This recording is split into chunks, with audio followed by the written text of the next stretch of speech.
The invention and rise of the typewriter really changed things. You could take a flat sheet of paper, stick it in the typewriter, and then this mechanical action of putting letters on the page turned this sheet into a three-dimensional space, like a topographic map of words.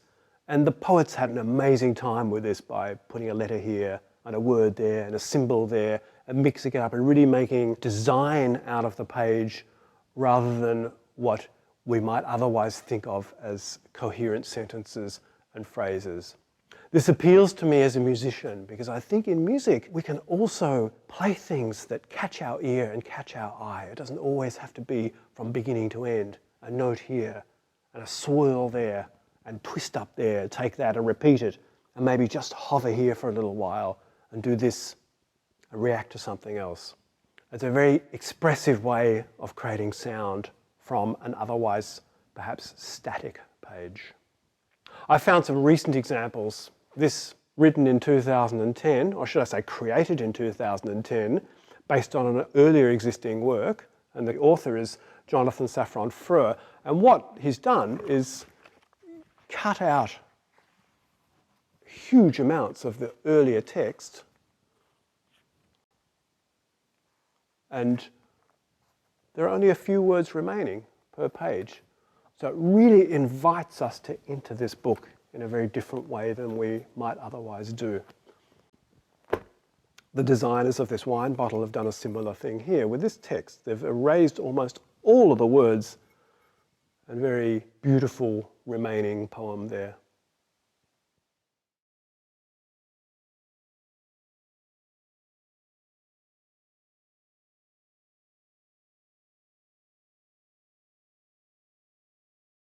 What about the sound of letters? We're so used to the sound of speaking that we don't really stop and listen and analyze what's going on around the mouth while we're doing it. It's become such an automatic activity. So a good exercise to try is to take the letters of your name and one by one say them really slowly, really deliberately, in a very exaggerated way, sound them out and just observe what's involved in creating this noise. You know, if it's watery in the mouth or if the throat is in it or an explosion of the lips or the tongue, all those different things. So I'm going to do that now with my name and you can join in. Okay, so this is just to really capture the individual particles of sound that make up each letter, or phonemes as they're called. C, C, C, H, C, H, H, C, Sh, H, Ah, Ah, Ha, R, A, H, R, Ah, Sh, Ha, L, L, E, E, S, E, S, S. The poet Jeremy Sigler came up with a brilliant idea where he recorded every single phoneme. He recorded them at the same time, and he called it the phoneme madrigal.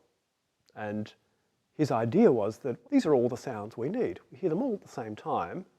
That's the potential for every single word and every single sentence, every single construction you can think of. So we're going to make our own, and it sounds like this. And you could actually say this is the a cappella version of that famous orchestra hit. So choose the first letter of your name, and I'm going to count you in.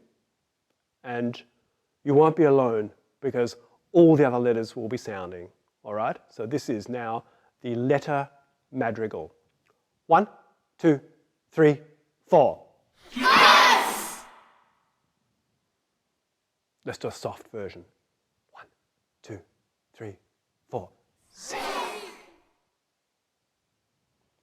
and a slow version. 1, 2, 3, 4. And loud to finish with. 1, 2, 3, 4.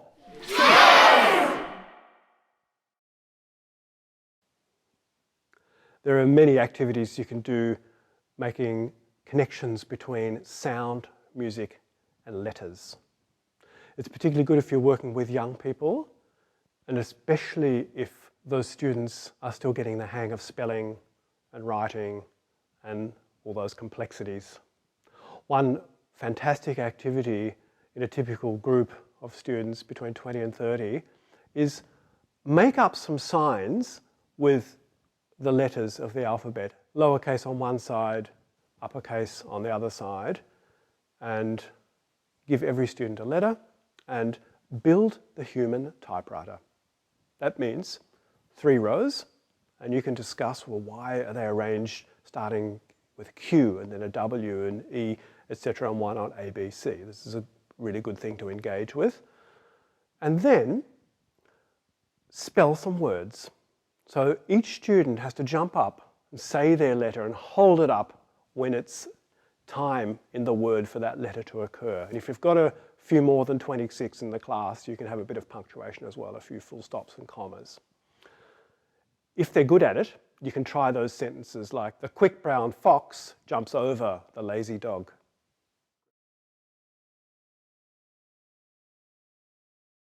So that quick brown fox sentence is so well known, of course, because each letter of the alphabet appears. It was used originally for testing typing skills, or perhaps trying out typewriters, and nowadays you still see it when you're choosing fonts. There are many other pangrams, and what we're going to do is create a typewriter canon. So in a moment you'll see a selection of different pangrams appear on the screen. Choose one of them and start reciting it slowly. And around you you'll hear other versions of the different sentences start, and over time these are going to speed up. So our virtual typing is going to get faster. Okay, so the challenge is don't be distracted by what else is going on around you.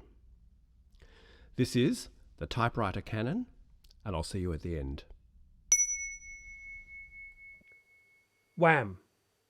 Volcano erupts fiery liquid death onto ex-jazz bow Kenny G. Mozart's jawing quickly vexed a fat bishop.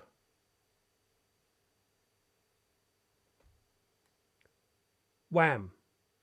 Volcano erupts fiery liquid death onto ex-jazz bow Kenny G. Sergio Ozawa quit, vexing rabid symphonic folk. Mozart's jawing quickly vexed a fat bishop. Queen Elizabeth's proxy waved off Mick Jagger. Wham!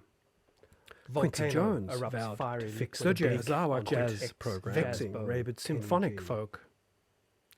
What deaf banjo player Queen Elizabeth gives Max Planck quartz?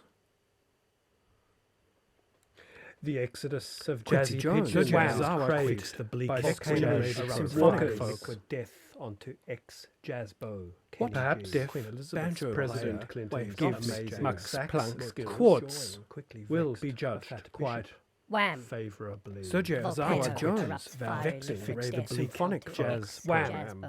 The exodus of jazzy pigeons is craved by squeamish walkers Max Planck quartz. Perhaps Sergio Ozawa quit amazing Jones symphonic folk the bleak will be jazz program. The exodus of jazzy pigeons is craved by walkers gives Max Planck quartz. Jazzy pigeons is craved by squeamish vexing walkers symphonic Jones vowed to fix the bleak jazz program. Queen President Clinton's amazed off sax skills deaf will be judged.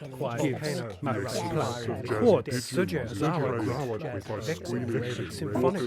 folk, Quincy Jones, the exodus of jazzy pigeons, pigeons, craves by squeamish walkers, skills, volcano deaf erupts perhaps gives President volcano erupts symphonic folk will be judged quiet jazz. Quincy Jones, of jazzy pigeons is praised by squeamish walkers. quickly vexed. The exodus of jazzy pigeons is craved by squeamish walkers. Symphonic folk will be judged. Perhaps erupts fiery. Quincy Jones, Jazz program will be judged quite. The exodus of jazzy pigeons is The exodus of jazzy pigeons is craved by squeamish walkers. Jazz will be judged. Perhaps President Clinton gives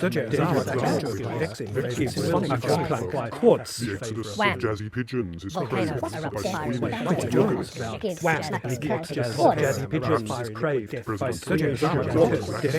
Symphonic gives quartz. President Clinton's amazing saxophone will be judged.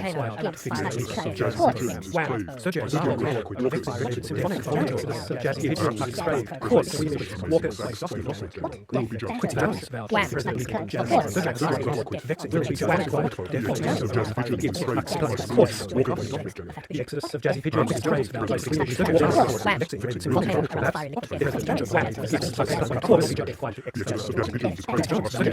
Jazzy pigeons is praised.